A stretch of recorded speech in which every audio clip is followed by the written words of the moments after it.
नमस्ते दोस्तों, आरबीआई ने फाइनली अपना डिविडेंड अनाउंस कर दिया है 2.69 लाख करोड़ का बम्पर अमाउंट सेंट्रल गवर्नमेंट को। ये अब तक का सबसे बड़ा अमाउंट है। तो चलो डिटेल में समझते हैं कि आरबीआई ये पैसा कैसे कमाती है, क्यों इतना बड़ा डिविडेंड दे रही है और इसका असर क्या होगा। सबसे पहले समझाता हूँ कि आखिर ये डिविडेंड है क्या। तो आरबीआई के प्रॉफिट का एक हिस्सा वो अपने ओनर को देती है, यानी सेंट्रल गवर्नमेंट के साथ शेयर करती है। आरबीआई एक्ट 1934 के सेक्शन 47 में ये क्लियरली मेंशन है कि बैड डेप्रिसिएशन के बाद जो प्रॉफिट बचता है वो मिलता है सेंट्रल गवर्नमेंट को।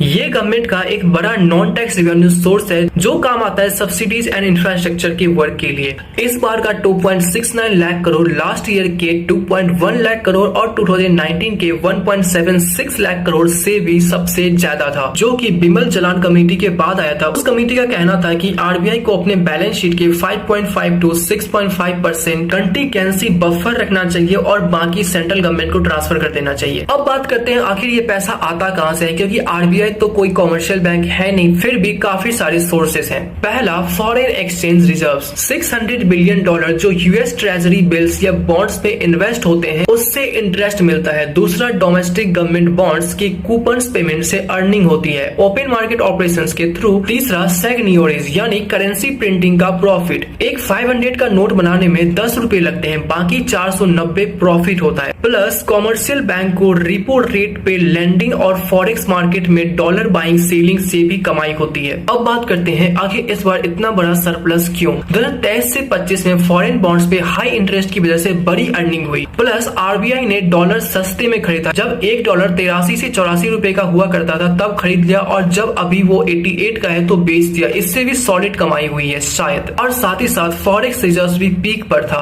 अब बात करते हैं आखिर ये पैसा इकोनॉमिक पे क्या असर डालेगा। पहला, फिस्कल कंसोलिडेशन। गवर्नमेंट को सब्सिडीज इंफ्रास्ट्रक्चर के लिए बोरोइंग कम करनी पड़ेगी, जो फिस्कल डेफिसिट को 2025-2026 तक 4.5% जीडीपी पे ला सकता है। कम बोरोइंग से बॉन्ड यील्ड घटेगा, इंटरेस्ट रेट भी। होम लोन सस्ते होंगे, लोग ज्यादा स्पेंड करेंगे, जीडीपी बढ़ेगी। प्लस मेक इन इंडिया पे ज्यादा खर्चा हो पाएगा। पर इसके साथ साथ कुछ क्रिटिसिज्म भी मिल रहे हैं, जैसे कुछ इकोनॉमिस्ट बोलते हैं कि गवर्नमेंट आरबीआई डिविडेंड पे ज्यादा डिपेंडेंट है। आरबीआई की इंडिपेंडेंस के लिए रिस्क है। इतना बड़ा ट्रांसफर से आरबीआई का कंटीजेंसी रिजर्व भी कम हो सकता है, जो क्राइसिस में प्रॉब्लम क्रिएट कर सकता है। लेकिन उसके साथ साथ आरबीआई के रिजर्व्स और इंडिपेंडेंस का बैलेंस भी बहुत ज्यादा जरूरी है। आप क्या सोचते हो इसके बारे में कमेंट में अपनी राय जरूर देना। Thank you so much watching this video. मैं आपसे मिलता हूँ नेक्स्ट वीडियो में।